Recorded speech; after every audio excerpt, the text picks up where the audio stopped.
Hi friends, வெண்டைக்காய் புளிக்குழம்பு எப்படி வைக்கிறதுன்னு பார்க்க போகிறோம். வெண்டைக்காயை வந்து எண்ணெய் ஊற்றி பிசுபிசுப்பு இல்லாமல் வானிலையில் நல்லா வணக்கி வச்சுக்கணும். அடுத்தது நம்ம தக்காளி, வெங்காயம், கருவேப்பிள்ளை, பச்சை மிளகாய், பூண்டு 2 பல் நம்ம கட் பண்ணி வச்சுக்கணும். தேங்காய் 1 கப்பு. அடுத்து மசாலா தாளிக்கிறதுக்கு தேவையான பொருள். அடுத்து 1 கப் புளி கரைசல், தேவையான அளவு உப்பு. வாங்க எப்படி செய்யறதுன்னு பார்க்கலாம். அடுப்பை பற்ற வச்சு ஒரு வானிலை எடுத்து வச்சுக்கோங்க. கடாய் சூடாயிடுச்சுன்னா எண்ணெய் விட்டுக்கோங்க. தேவையான அளவு உங்களுக்கு தேவையான அளவு எண்ணெய் ஆட் தேவையான அளவு எண்ணெய் ஊற்றியாச்சு. எண்ணெய் காஞ்சதும் கடுகு 1 ஸ்பூன்,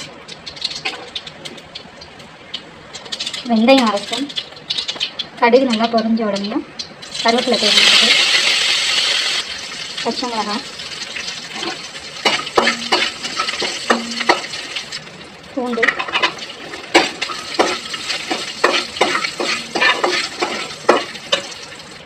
நறுக்கி வச்ச வெங்காயம்,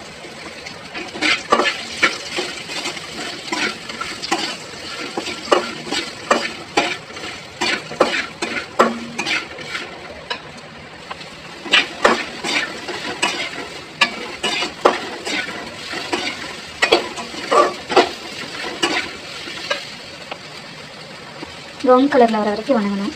வெங்காயம் நல்லா வணங்கிடுச்சு, நல்லா ப்ரௌனிஷாக வணங்கிடுச்சு. இப்போ நம்ம தக்காளி சேர்த்துக்கலாம். தக்காளி சேர்த்துக்கலாம்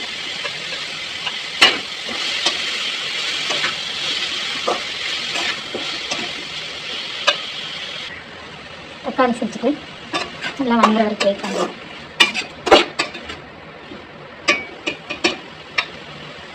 தக்காளி நல்லா வணங்கிடுச்சு. தக்காளி வெங்காயம் நல்லா மைய வணங்கிடுச்சு. அடுத்து என்ன போட போகிறோம்னா மஞ்சள் 1/2 ஸ்பூன் போட போகிறோம்.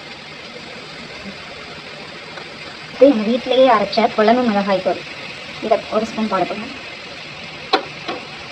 நல்லா மிக்ஸ் பண்ணணும். பச்சை வாடை போகிற வரைக்கும் நல்லா மிக்ஸ் பண்ணணும். நீங்கள் மல்லி, மிளகாய் தூள் இதெல்லாம் வந்து எங்கள் குழம்பு மிளகாய் தூளே அதிகமாக இருக்கிறனால நாங்கள் வந்து அதெல்லாம் போடுறதில்லை.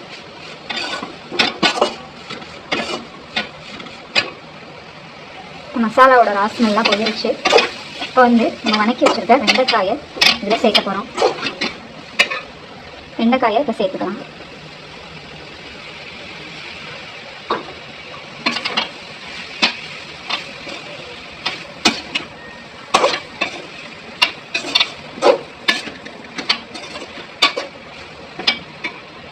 ஆல்ரெடி இது பிசுபிசுப்பு போகிற அளவுக்கு வணக்கியாச்சு, அதனால ஓவராக வணக்க தேவையில்லை. லைட்டாக கிளறினா போதும். இப்போ நம்ம கரைச்சி வச்ச புளிக்கரைசலை சேர்த்துக்கலாம்.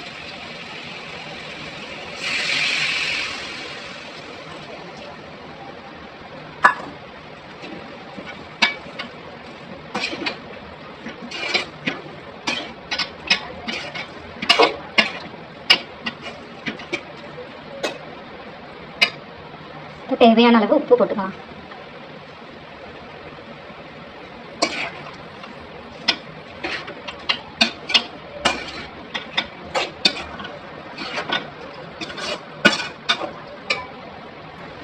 இப்போ நம்ம தண்ணி சேர்த்துக்கலாம். ஆல்ரெடி வெண்டைக்காய் 3/4 பதம் வெந்திருக்கும் நம்ம வணக்குனதுலேயே. இப்போ வந்து தண்ணி கம்மியாகவே சேர்த்துக்கலாம். ரொம்ப ஊற்றிட வேண்டாம், தண்ணி மாதிரி ஆயிடும். ஒரு 3/4 கப் தண்ணி சேர்த்துக்கலாம். புளிக்கரைசல் 1 கப் இருக்குது. இப்போ நல்லா வேகட்டும். வெண்டைக்காய் 1/2 பதம் வெந்துடுச்சு. இன்னும் 1/4 பதம் வேகணும். வேகட்டும். மூடி வச்சிடலாம். அடுப்பை கடாயை மூடி வச்சிடலாம். இப்போ இதை மூடி வச்சுட்டு இது நல்லா வேகட்டும். அடுத்து தேங்காய் அரைச்சிடலாம். ஒரு மிக்ஸி ஜாரில் 1 கப் தேங்காய் போட்டுக்கலாம். அதில் 1/2 ஸ்பூன் வந்து சோம்பு, 2 கிராம்பு போட்டுக்கலாம். 2 கிராம்பு, 1 பிஞ்ச் ஜீரகம் போட்டுக்கலாம். இப்போ இதில் தண்ணி சேர்த்து நல்லா மைன் பேஸ்ட்டாக அரைச்சிட்டு வந்துடலாம். நல்லா நைஸாக அரைச்சாச்சு. காய் நல்லா வெந்திருக்கும். எடுத்து பார்க்கலாம். எண்ணெயெல்லாம் பிரிஞ்சு வெண்டைக்காய் நல்லா வெந்துடுச்சு. இப்போ நம்ம அரைச்சி வச்ச தேங்காவை சேர்த்துடலாம். நம்ம அரைச்ச தேங்காவை இது கூட சேர்த்துடலாம்.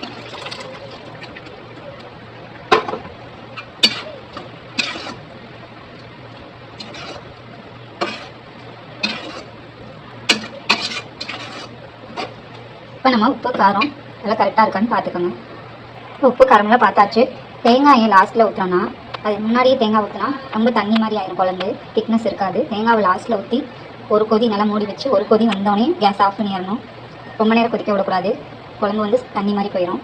திக்னஸ்ஸாக இருக்கணும்னா ஒரே ஒரு கொதி, அந்த கொதி வந்தோடனே ஆஃப் பண்ணிடணும். நல்லா மூடி வச்சிடலாம். இந்த கேஸை வந்து ஃபுல்லாக வச்சிடலாம். இப்போ ஒரு கொதி வந்திருக்கும், திறந்து பார்க்கலாம். நல்லா ஒரு கொதி வந்துருச்சு.